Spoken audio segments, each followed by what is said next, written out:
Hello everybody, this is Patrick and we are going to London.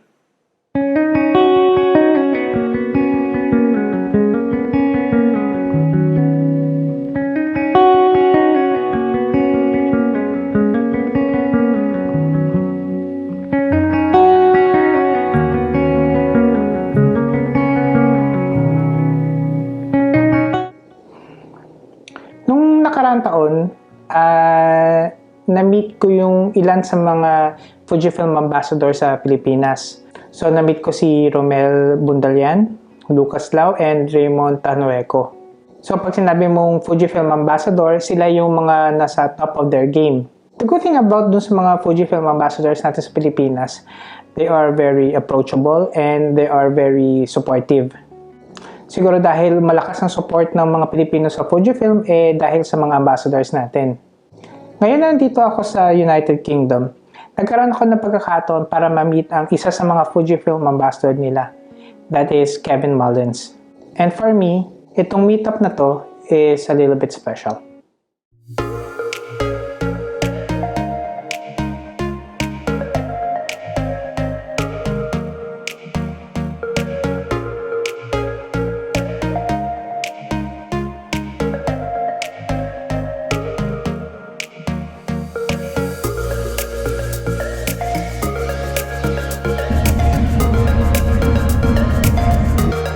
Almost a year ago, I was already listening sa isang podcast which is based here in UK.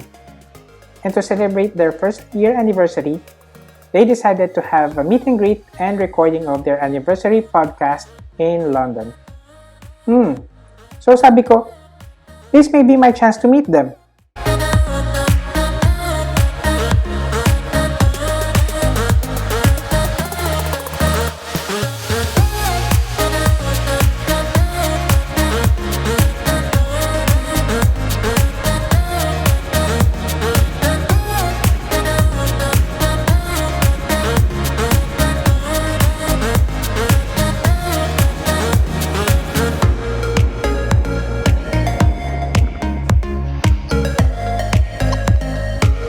So, unfortunately, medyo napaga yung biyahe natin. Ang check-in time pala is nasa alas 2. Pero ang sabi sa akin, by 12:30, pwede na akong bumalik doon para makapag-check-in. Pero ngayon, kakain na tayo.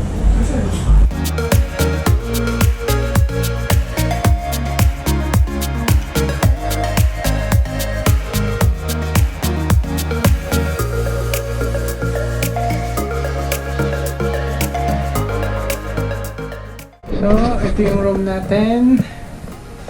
Ito yung CR. Wow.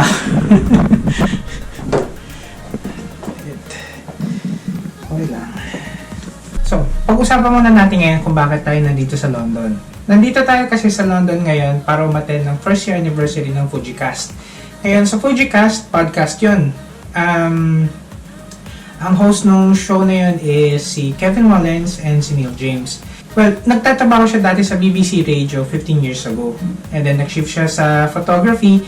And as of now, he's a wedding documentary photographer. Si Kevin Mullins naman is a wedding documentary photographer din.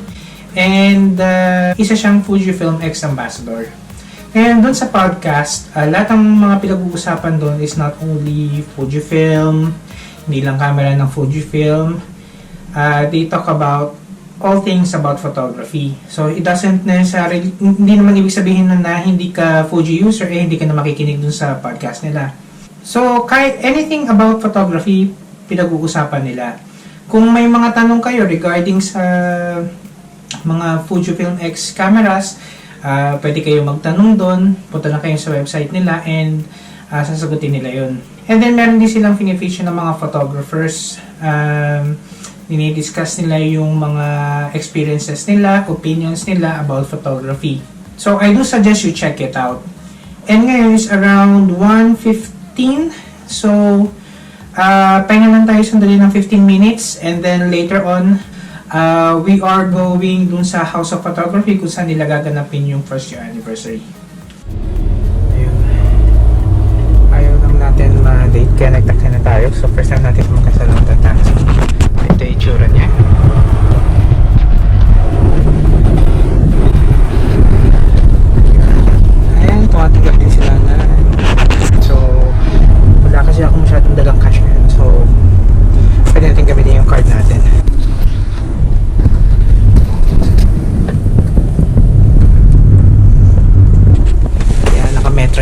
Walang kontrata dito. Hindi katulad dyan sa Pilipinas.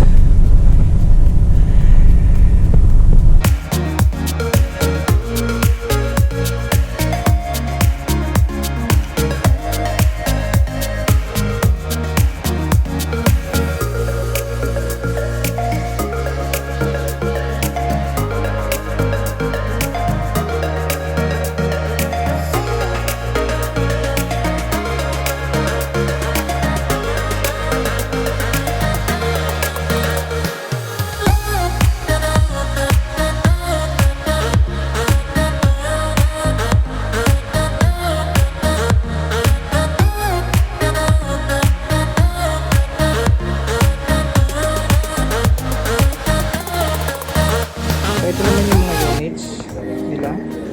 So you've got the XT30, XT3,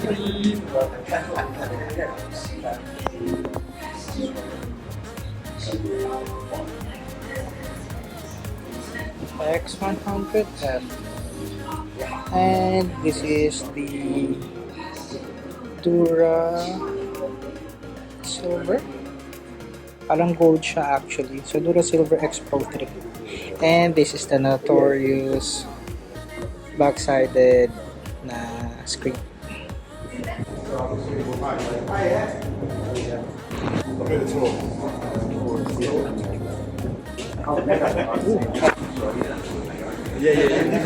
Nice.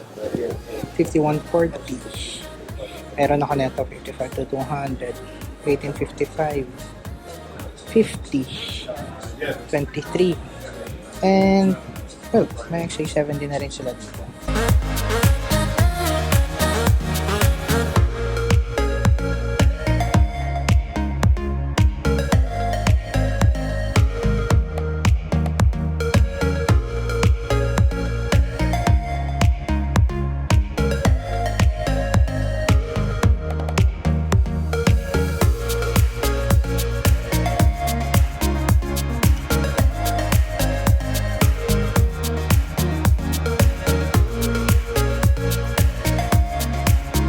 Guess what? Meron silang prototype ng 50mm mount 1.0. Wow!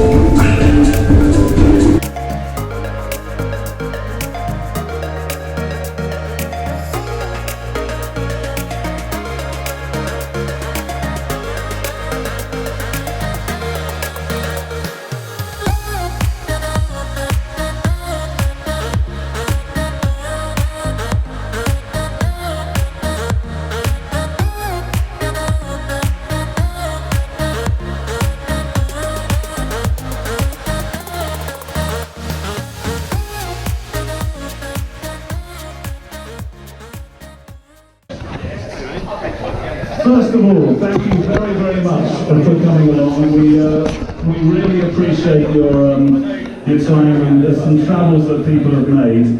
And both yourself and where's Kev gone? He's buggered off.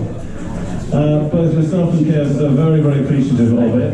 After the show, it'll be about an hour to an hour 10-minute sort of episode recording, and afterwards you're all going to the pub. Well, there's enough spaces for you all to go to the pub. Where's the pub again? O'Neill's. O'Neill's. So we've got our really obviously plush joint,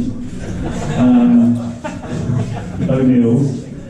And so that's, I think that's good. It's on Wardlaw Street. On Wardlaw Street. It's 5-minute walk. But in essence, I think Kev and Jem, where's, hold on, where are you, Gemma? Yes, I know.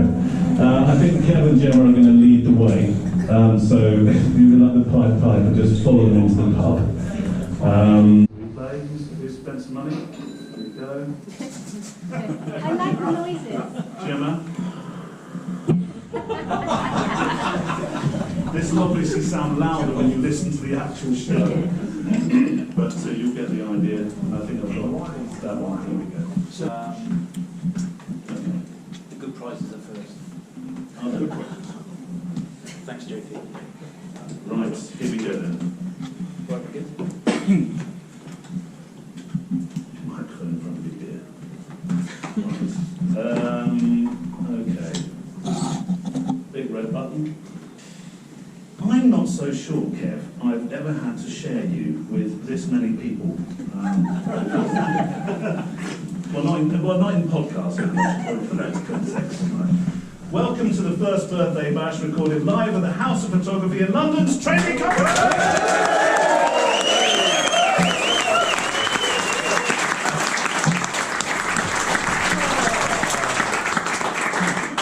Well, who'd have thought it, eh? 1 year, 52 episodes, and Kev, we are still friends. Just. It's a different kind of show today, though. We do have some questions you've sent in to click@fujicast.co.uk. But really today, we have a kind of an open mic session with everybody that's here. There's at least, I don't know, 500 people in this room.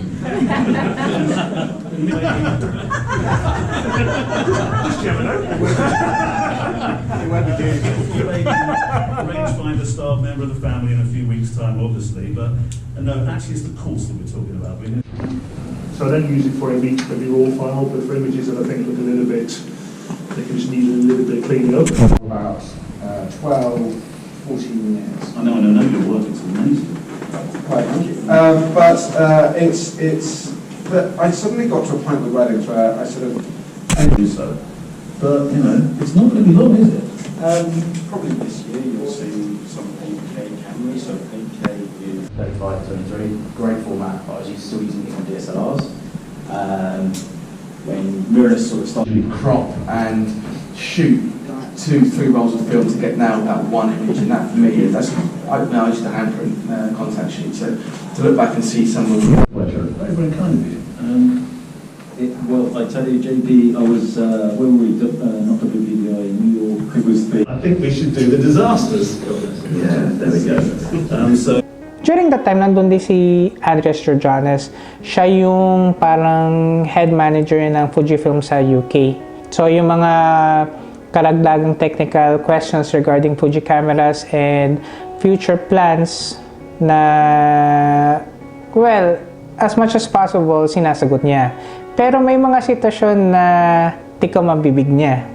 So, katulad nung time na yun, hindi pa nilalabas yung X100V and yung X50mm 1.0. So, wala siyang binabanggit regarding doon. So, it's a company secret, I guess, kaya hindi siya nagsasalita regarding doon. Though, I understand. A few years back, si Tatay Kiko, siya yung nag-introduce sa akin sa mga works ni Kevin Mullins. Ngayon si Kevin Mullins kasi, iba ang approach niya pagdating sa wedding photography. It's more of a wedding documentary style, and kadalasan ang mga works niya is in black and white. Ngayon, what makes his style very interesting for me is it's more of a wedding documentary style. More of a storytelling type rather than your normal wedding photography na ginagawa sa Pilipinas. Parang pinagsasama niya kasi ang wedding photography tsaka street photography. And from there, nilalagay niya on a storytelling type. So, yung continuity, yung mga bagay na nangyayari sa wedding is nando-document niya. And yung output is, para sa akin, unique and maganda. He focuses more sa people, sa emotions, sa composition niya, kung paano niya ilalagay yung subject niya in relation to the people around, to the situation. For me, it's very unique. Ang hirap i-explain eh. Pero, ang end product niya, sa akin, is it would really matter dun sa couple. And for me, his style, it changes my perspective in regards to wedding photography. During that time, medyo nahihiya pa kasi ako makipag-usap sa kanila. Siyempre, kararating ko lang dito sa United Kingdom nun. Hindi naman sa hindi ako marunong mag-English, pero yung makipagkwentuhan is medyo hindi pa ako ganun ka-komportable. Pero at least, I was able to take photos with them, di ba? Nagkaroon ng mga konting chit-chat. In-explain ko na I'm a Filipino, and galing akong Saudi Arabia. Pero sa matotal, during that time, medyo nauutal ako. Medyo kinakabahan ako eh. Siyempre, yung isa sa mga tao na tinitingala mo sa photography is nasa harapan mo na. Right after the podcast, nagpunta kami sa NEALE's. Malapit lang din dun sa sa House of Photography, and parang nagkaroon ng after party. Konting inom dyan, konting inom dito. Siguro mga nakadalawang glasses ako ng beer during that time. Pero hindi ko na sinobrahan kasi uwi pa ako sa hotel ko during that time. Mahirap maging lasing umuwi, di ba? Overall, it was a satisfying experience for me. Na-meet ko sina Kevin Mullins, Neil James, yung mga tao na kadalasan nagko-comment or nagke-create ng discussion sa Facebook page nila. Katulad ni Lee Glasgow, yung isang admin nila na si Steve Bon. So yung mga taong yun dati na nakikita ko lang sa Facebook, yung mga pictures nila, yung mga discussions nila, nakita ko na sila ng personal. And for me, going to London to meet them is totally worth it. If you like this video, give it a thumbs up. If you have comments and suggestions, comment down below. And see you on the next one.